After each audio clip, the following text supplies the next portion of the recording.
Hey guys, David Patrick Green, hackhollywood.com, hackbollywood.com. Please like, share, and subscribe. Questions, comments, suggestions in the comments section below. Today I just wanted to talk to you about fear. Now listen, we're all scared of different things. Some people are terrified of this whole coronavirus thing. Some people are terrified that people will reject them. Some people are terrified they're going to do badly in auditions. And since there are so many things to be scared of, why don't we choose what we're going to prioritize as our fears? So the way to use your fear to help you is to select which fear you're going to rise to the top of the charts, so to speak. What's your number one fear? Hey guys and gals, it's the number one fear. And the way to do that is to choose to be scared of something not happening that you want to happen. If you prioritize that, then that's what you'll focus on, right? So, for example, the people that are really successful in life, the reason they are really successful, and it's very simple, is that they are scared they won't be successful. So they apply themselves and make sure that they are working on the things that are going to lead to whatever it is they want to happen. So their success, Steve Jobs, he was terrified he wouldn't be able to create a personal computer. So that's what he focused on initially. And then it became the iPod, and then the iPhone, and then so on and so forth. And even though he became ill with a terminal disease, and most people would just say, oh, well, I'm sick, I'm going to give up, or I have a sick relative, I'm just going to give up my dreams.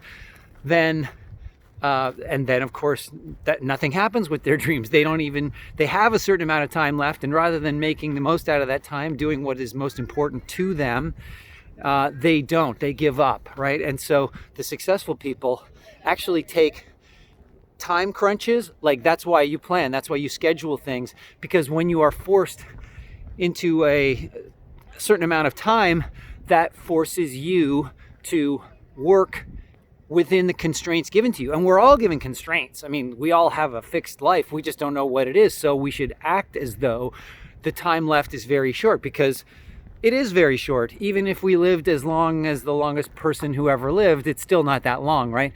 And if you have big dreams, which you should, because a big dream and a small dream basically is just a question of what you think you can do, and you don't know what you can do if you don't try it. So you might as well try to do something big, because in trying to do something big, you'll end up doing a lot of really a ton of smaller things that most people would have just selected as their main goal. Like, woohoo, I booked one acting job. Why do that?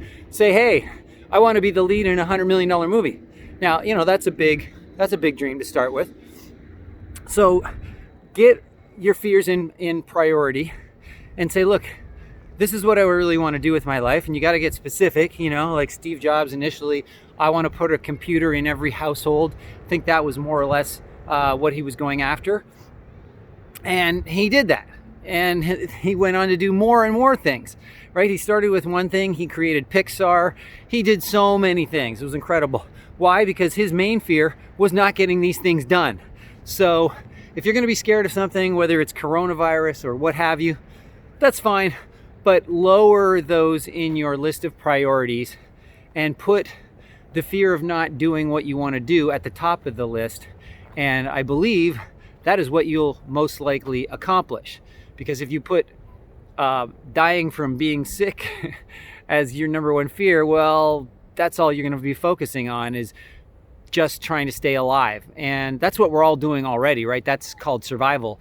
Whether you're sick or not, there's not a whole lot of you can do about some of these things. You can go to the doctor does their thing, what have you, but you really don't have a lot of control with all these viruses running around in your body. You stay home, you play it safe that way, but then use that time to make sure that your number one fear doesn't happen, and that is you're not going to have the kind of life that you want to live. So give it the best chance you can by raising that to the top of your fear charts. And I hope this was helpful. And if you have any comments, questions, suggestions, put them in the comment section below, or send me an email at david@hackhollywood.com. I will talk to you soon.